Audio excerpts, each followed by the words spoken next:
Martynai, kaip Tomo nuotrauka? Įdomi idėja ir nuotraukos gražios, kaip ir viskas gražu. Kas šiaip grėsmingiausiai atrodo tavo nuomonė? Nežinau, mes visi grėsmingai atrodom. Mačiulis nes iš nugaros turbūt. Nesidėjo prieš amerikonus, bet Tumalovičius turbūt ne iš tos pusės fotkino. Tai matos tik nugara. Nori jam pozuoti? Būna, kad visko, bet jo toks darbas ir mes neturim labai tokių priekaištų dar kažko.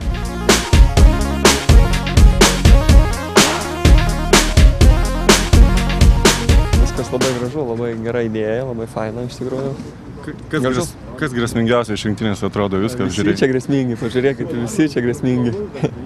Visi gerai atrodo. O šiaip mėgstate po rungtynių pavartyti, pažiūrėti nuotraukas rungtynių, kaip ten atrodo viskas? Kai žiūri, kai skaitai, tarkime, kažkokį tai puslapį ar kažką, aišku, nuotraukos aš manau papuošia, taip kad užfiksuoja tą momentumą. Manau, kad gerai.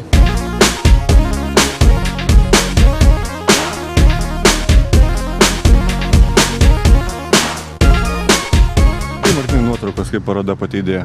Gražu labai iš tikrųjų nustebino, tai tokia idėja visa labai unikali, tai galvoju, kad iš tikrųjų labai smagu, kad vyksta tokie dalykai. Žinome, kad pats esi mėgėjęs fotografuoti. Ar iš Tomo kažko pasimokai, patarimų klausi? Nežinau, mes dažniausiai taip nešnekam labai, nei jisai manęs klausia, kaip krepšinį geriau žaisti, nei aš klausia, kaip fotografuoti.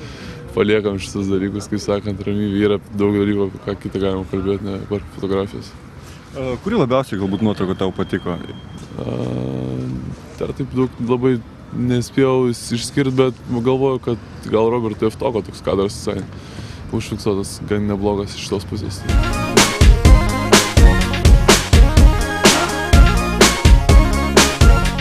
Mane kai visą laiką įsižiojasi, ką aš toks aikštelė atrodau. O tu neišeina su Tomu kažkaip susitarti, vis tiek bendravardžiai. Mes jau susitarsinu. Ne, iš tikrųjų gražias, nu. Mokėtai. Gal iš tikrųjų mažiausiai sumokė. Ne, tai nereiškia, čia labai kompromituojantis klausimas. Gal su juo tiesiog nesutarti ir specialiai daro, gali tai būti ar ne? Gali būti, nu, gal kokį pyktį laiko ant manęs, aš nežinau, nu.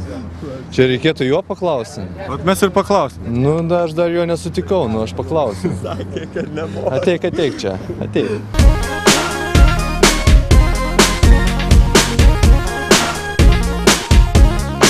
Čia yra turbūt pusė vaizdų yra dėjimai, tai kažkaip stengiausi pavyko.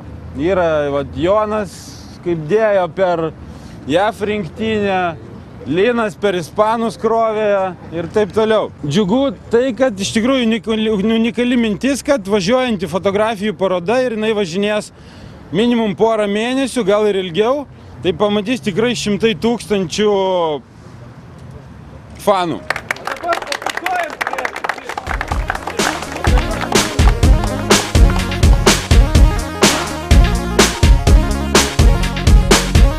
Parodžiau krepšininkam tą vaizdą dar autobuse Madride.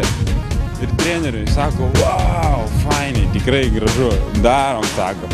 Nu va, ir patinka. Aišku, sakau, jie ateina ir po to sako, Jonas, iš nugaros nufotkinai, ten negerai jam. Nu, o kad iš priekio nufotografuočiau reikėjo sėdėti ant amerikiečių salelio tada. Nu, ten kiti sako, vėl įsižiojęs. Nu tai Tomas sakė. Jo. Tai ir Renaldas irgi tenai. O tai emocija, nu tai kaip yra. Tai negali tu baudų metimų sudėti, ne visus. Nu tai kas tada? Jokio efekto nėra tada. O vairuotojas dabar sakė, Vilkiko gatvėm, kai važiuoja, tai vaikai tokiom akim žiūri, sustoja prie perėjos ir neina per kelią.